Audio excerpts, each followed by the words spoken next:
Aujourd'hui, les statistiques mettent en évidence que le nombre de femmes est minoritaire dans le milieu de l'informatique. Alors pour ce nouveau numéro de TPMO, nous avons décidé de mettre à l'honneur une DBA de chez Capdata qui va nous parler de son parcours atypique. Car je crois comprendre, Félicie, que tu n'as pas toujours été DBA. Effectivement. Le déclic de devenir DBA n'est pas venu du jour au lendemain. Avant, j'étais vendeuse en jardinerie pendant 10 ans. Et un jour, je me suis retrouvée en caisse et à passer des articles comme une caissière. Et ma curiosité a poussé à comprendre ce qui se passait derrière, donc toute la partie background d'une caisse.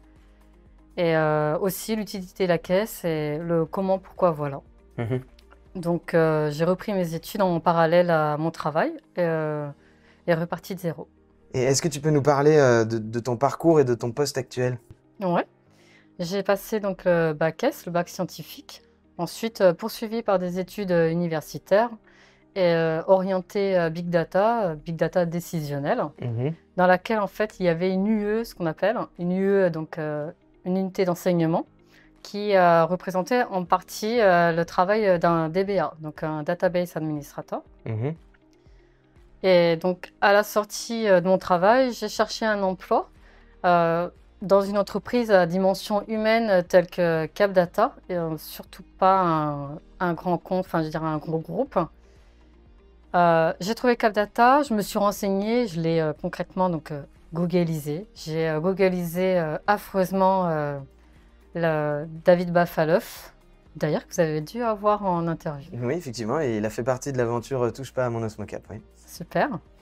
Ensuite, j'ai googlisé les salariés donc, de l'équipe Capdata à Nantes, dont Emmanuel Ramy, Louis Pro, Oui. donc, et d'autres. Et ensuite, j'ai pris cette audace ou ce culot, comme on veut l'appeler, d'appeler David Bafaloff sur son portable perso finalement, pour connaître ce qu'il voulait donc, pour l'emploi, pour DBA. DBA, donc MySQL. Et là, j'ai envoyé ma candidature et l'aventure commence. Sa bienveillance à mon égard qui a permis de passer un entretien avec lui sur Teams à ce moment-là, parce que c'était le confinement oblige. Ouais. Puis après, plusieurs échanges avec le service de recrutement, avec Damien Bénard. D'ailleurs, vous avez dû aussi avoir... Oui, lui aussi, il a fait partie de l'aventure Touche pas à mon Osmocap, oui. Super. Et me voilà embauchée chez Capdata en tant que DBA junior. Ça fait aujourd'hui donc 1 an qu'on m'a donné la chance d'intégrer l'équipe DBA se trouvant à Nantes. Et comment s'est passée ton intégration au sein de Capdata? Bien.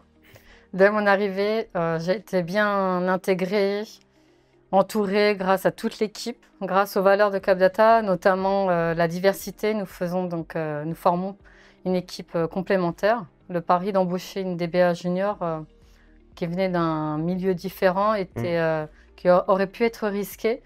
Mais ils ont pris ce risque, ils m'ont fait confiance et aujourd'hui, je peux dire que tout est possible, qu'il faut oser dans la vie, oser changer d'horizon, de domaine, aller jusqu'au bout de ce qu'on en veut.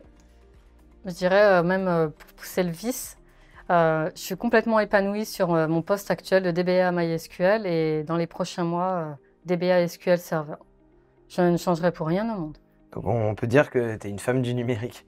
Tout à fait. Est-ce que à ce sujet, tu aurais quelques mots à nous dire?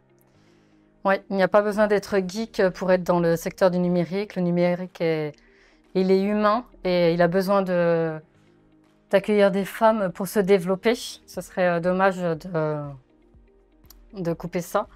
Ensuite, si on repart de ton introduction, on sait qu'il y a 30% des femmes qui sont salariées dans le secteur du numérique, tous métiers confondus. On va même jusqu'à 20%, ce qui est assez peu.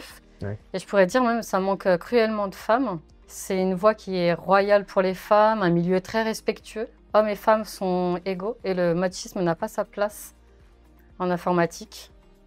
C'est en tout cas mon ressenti au sein de l'équipe chez Capdata. Et je pense que ça devrait même être un ressenti universel. Alors merci beaucoup Félicie pour cette mise en valeur de la place de la femme dans le milieu de l'IT. Et si vous aussi, vous êtes une femme du numérique et que vous souhaitez nous partager votre passion ou votre talent, eh bien c'est sur www.capdata.fr. Quant à moi, je vous dis à très vite pour une nouvelle émission de Touche pas à mon Osmocap.